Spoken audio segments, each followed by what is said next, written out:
Bom dia a todos, meu nome é Danilo Sacramento, sou professor de Biologia e hoje nós vamos abordar sobre histologia animal. É o último assunto do primeiro ano. Hoje nós terminamos o primeiro ano e eu passei uma semana inteira gravando.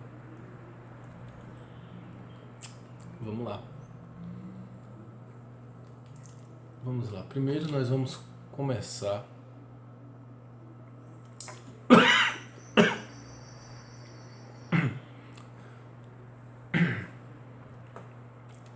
desculpe. Vamos começar com o tecido epitelial, certo? Ou epitélio é o nome do tecido, que é um tecido que de revestimento. Você nota que a pele, certo? Ela, entenda, o tecido é epitelial e a pele é um dos tecidos de revestimento do tecido epitelial. Entenda que o que nós estamos enxergando aqui é um tecido de revestimento externo, ok? Externo, lá de fora, então você consegue enxergar. Mas a partir da boca, aqui dessa região, entrando, você tem um tecido também epitelial. Ele reveste por fora e por dentro. E vai da boca ao ânus, certo? E é um tecido epitelial que reveste por dentro do sistema todo digestivo para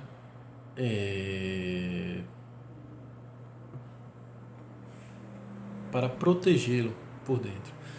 Nessa pele, no caso aqui a pele do lado de fora, aqui, tecido epitelial do lado de fora, aqui a pele, vocês têm ácaros, entendeu? Vocês podem observar que se você pegasse um microscópio ou algo tipo, vocês observariam ácaros. Do lado de dentro existiriam mucosas, que seriam substâncias químicas que vão servir para diversas funções, inclusive proteção do sistema digestivo. Certo. Como é que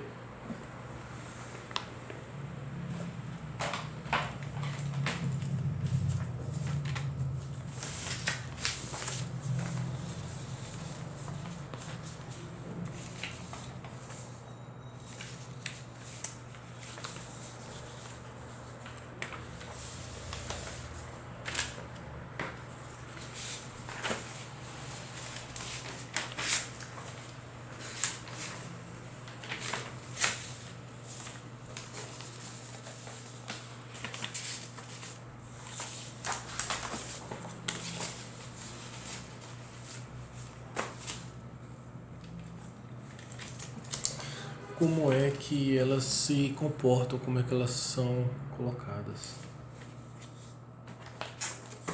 Vamos lá.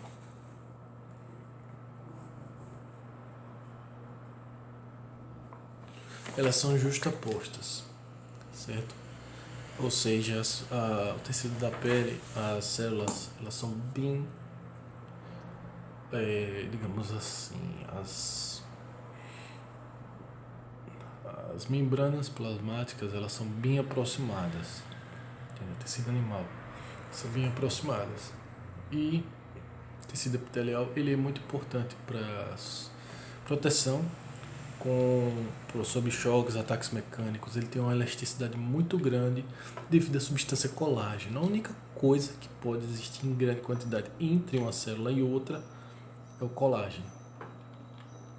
Primeiro tipo de tecido, ele não possui vasos sanguíneos, que é um caso raro, é o tecido epitelial, certo? Ele não tem vasos,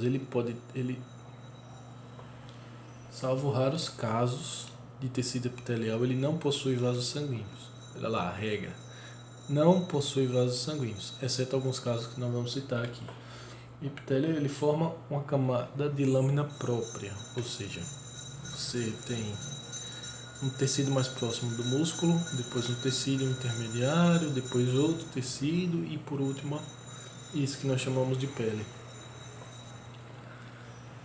Entre esta e o epitélio há uma camada permeável acelular de proteínas, certo? E glicoproteína, chamada membrana basal. Então olha lá.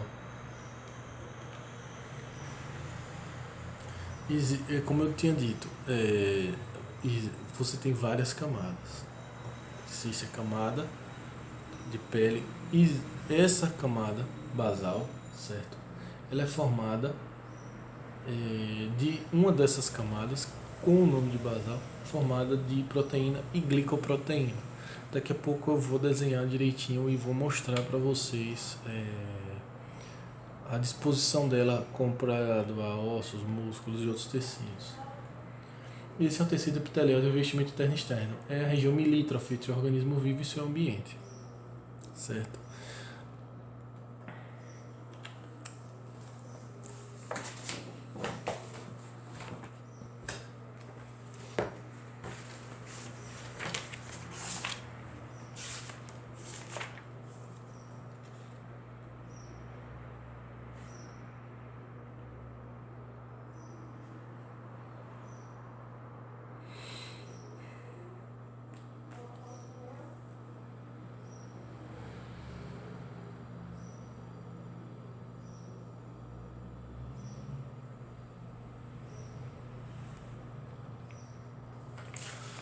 Bom, vamos lá. São 3 camadas. Vamos lá.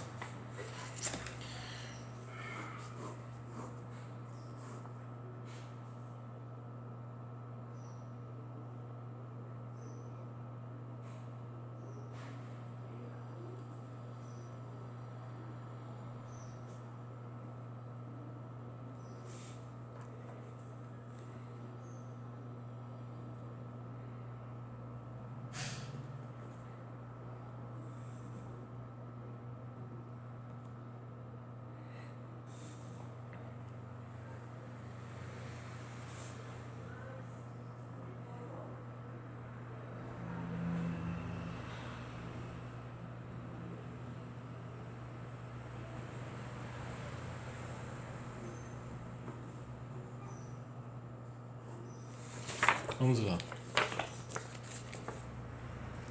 Você tem lâmina própria, que é uma região rica em vasos sanguíneos. Olha lá, diz que a regra era que não tem vasos sanguíneos. Pois é. Rica em vasos sanguíneos. Essa região ela é intermediária com os músculos e com os outros tecidos, ossos e tudo mais. E aqui você tem a membrana basal, que ela é assim, eu desenhei desse tamanho, mas ela é bem fininha, certo? Ela é uma membrana literalmente, ela é bem fininha comparado. Essa daqui é enorme.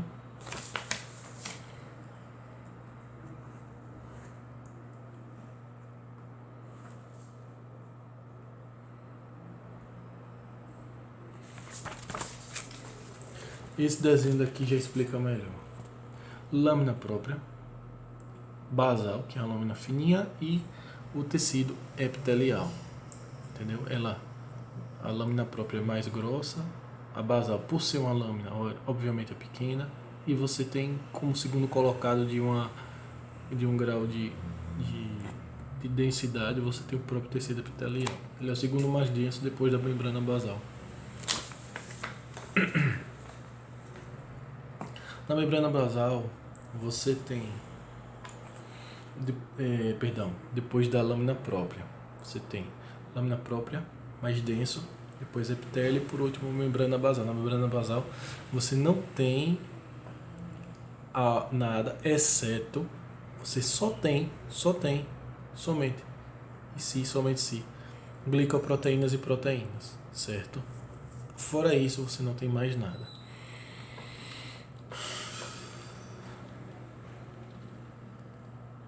No revestimento externo, temos os pelos como exemplo de mecanismos de proteção nos mamíferos, certo? Já no interno, as microvilosidades são projeções da pele que fagocitam alimentos, nutrientes e adentram no sistema digestório. Então vamos lá. O que acontece aqui? Ele está dizendo já o que? A pele externa vai ser um paralelo. Pele externa existem, digamos assim, pelos. No caso dos mamíferos, possuem pelos para proteção. Só que isso são adicionais, naturais, que ocorrem na pele externa. Já dentro tem as microvelocidades, são projeções que pegam o alimento quando ele está sendo digerido, pegam substâncias e nela, na pele lá do epitélio, a parte interna, ela suga diversas substâncias já digeridas para dentro do organismo. Vão ser lançadas para o sistema circulatório, o sistema circulatório vai distribuir para todos os sistemas o tipo de nutriente útil àquela região específica. Os vertebrados, esse revestimento de contato com o mundo externo, certo? Ou com alimento, quando é parte interna, mesmo que seja parte interna do corpo. Existem as mucosas, que é a bucal, a intestinal, lá no intestino, e a gástrica, do estômago. Então, são mucosas.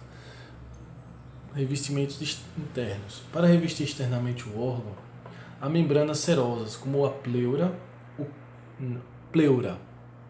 pulmão, certo? Eu estou falando do tecido de epitelial, certo?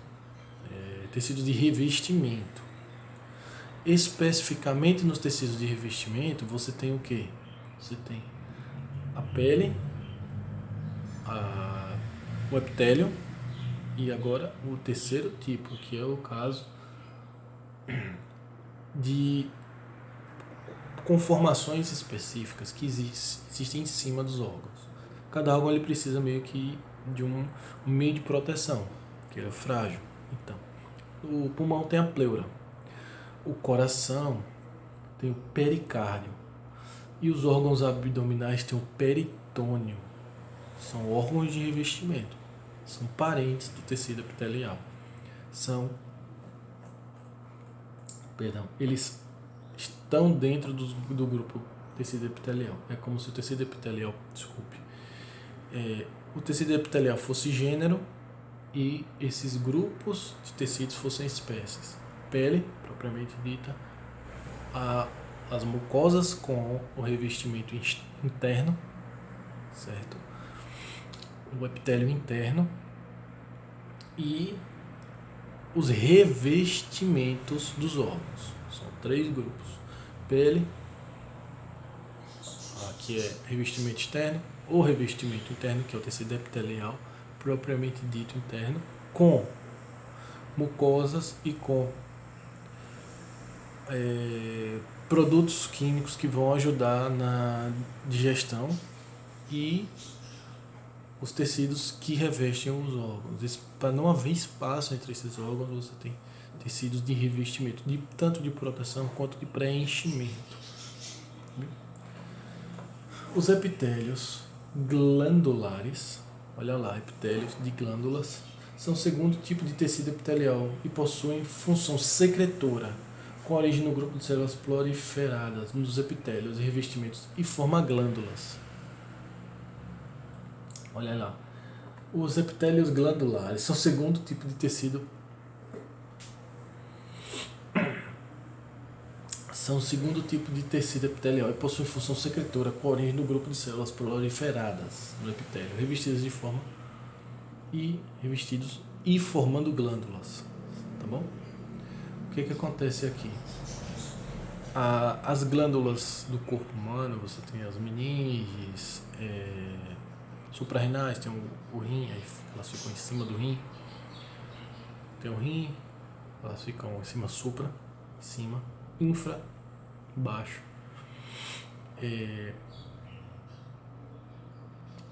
Existem epitélios de proteção. Então, esses epitélios de proteção ajudam, esse tecido epitelial ele ajuda a glândula secretora a lançar. Essa glândula secretora é um grupo de células específicas que produzem o mesmo tipo, seja um grupo de substâncias. E é o que acontece? Elas se especializaram nisso. Mas, assim como os órgãos, elas precisam de quê? Proteção. E a pele delas, digamos assim, ajuda-as a secretar esses compostos. Segundo tecido agora, tecido conjuntivo. Eles possuem uma enorme variabilidade de substâncias entre as células deles, ou seja, substâncias intercelulares. E suas células são altamente especializadas. Olha lá, o tecido conjuntivo. Enquanto que o tecido epitelial ele tem camadas gerais, com exceção de uma, que é o tecido de revestimento. Você tem camadas gerais, né, que são camadas de revestimento interno e externo, e tem camadas específicas, que são para quê? Órgãos e glândulas.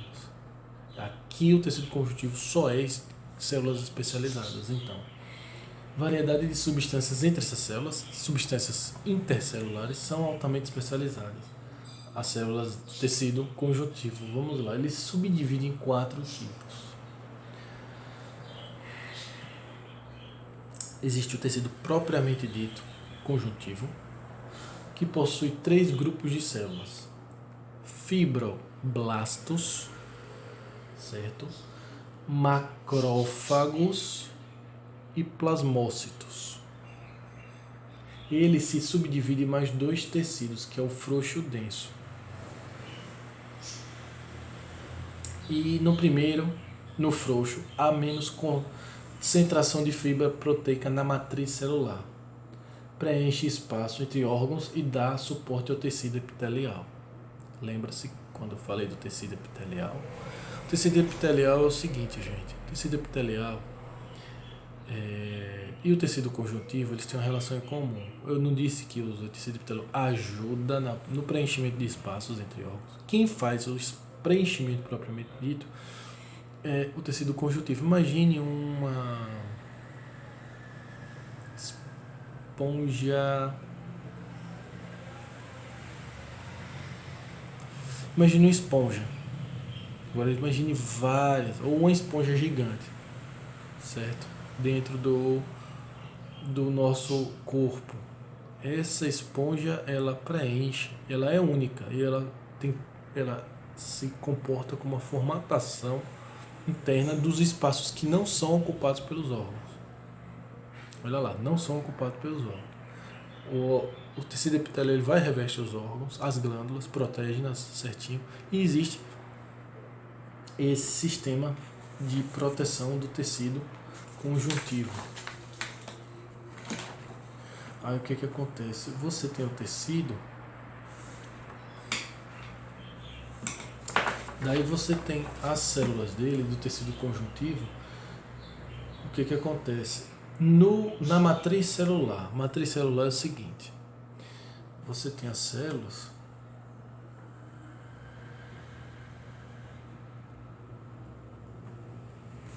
você tem o tecido propriamente dito, você tem as células. Dentre os tecidos, entre um tecido e outro, nas células, você tem espaços, certo?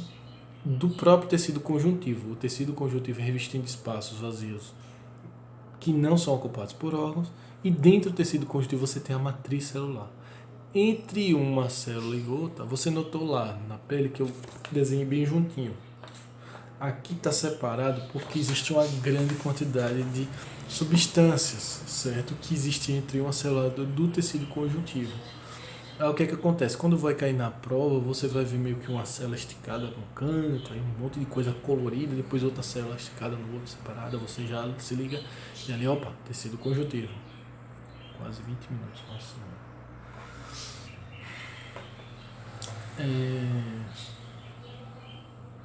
Aí no caso, você tem 2 tipos do tecido conjuntivo, com base, ele tem aqueles 3 tipos de célula. Só que existem 2 tipos de tecido, com base na maneira como essas células se comportam e como elas estão dispostas dentro do tecido. Vamos lá.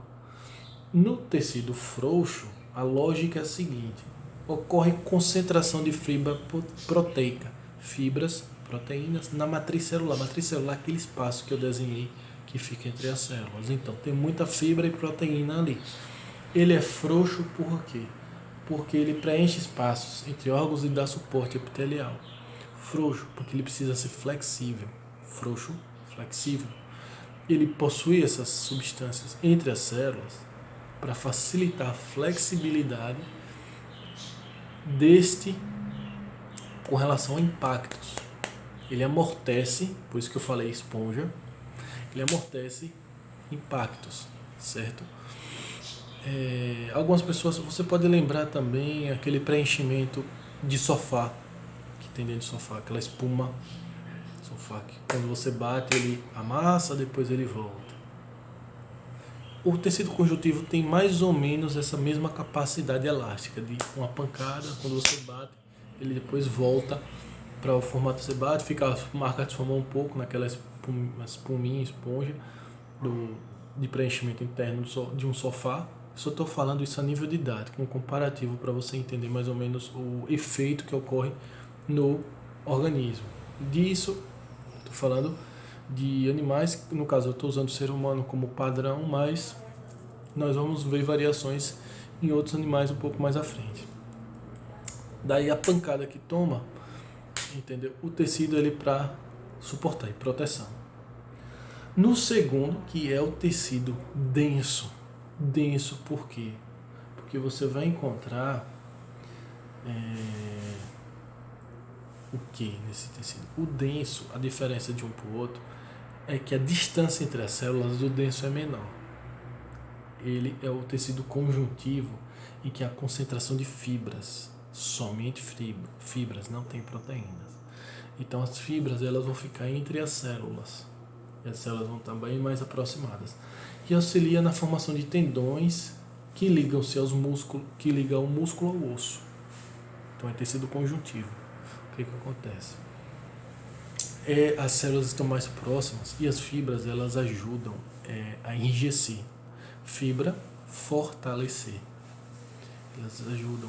Você estica o tendão, é meio que um elástico. Você estica, você solta aquele elásticozinho que as pessoas usam para até prender dinheiro, amarrar dinheiro. Aí você estica, solta, ele volta para o estado anterior. Pois bem, o fato das células estarem mais aproximadas, ter somente fibra, é que ajuda nesse aspecto. Ele mantém o padrão de aparência dele. Eu tive uma vez uma tendinite aqui no ombro, entendeu? De fazer esforço repetitivo, pesado. Pegando meu peso, eu tava com quase 100 quilos. E eu tive tendinite, inchou. Como resposta do tecido conjuntivo a excesso de esforço físico. E ele liga o osso à musculatura do ombro, da região.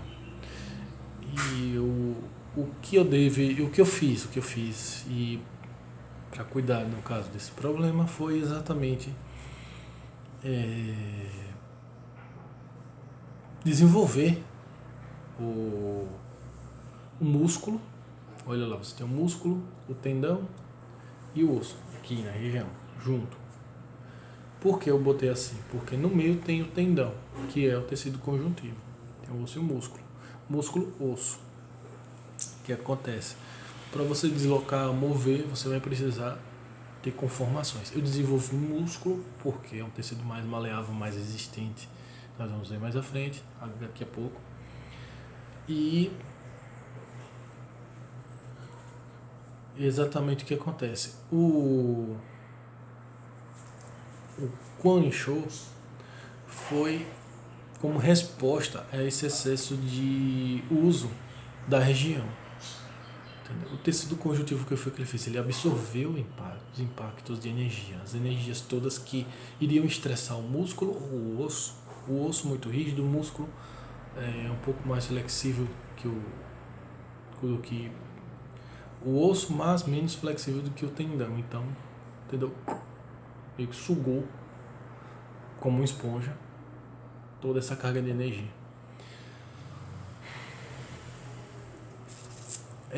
Nós vamos ficar por aqui.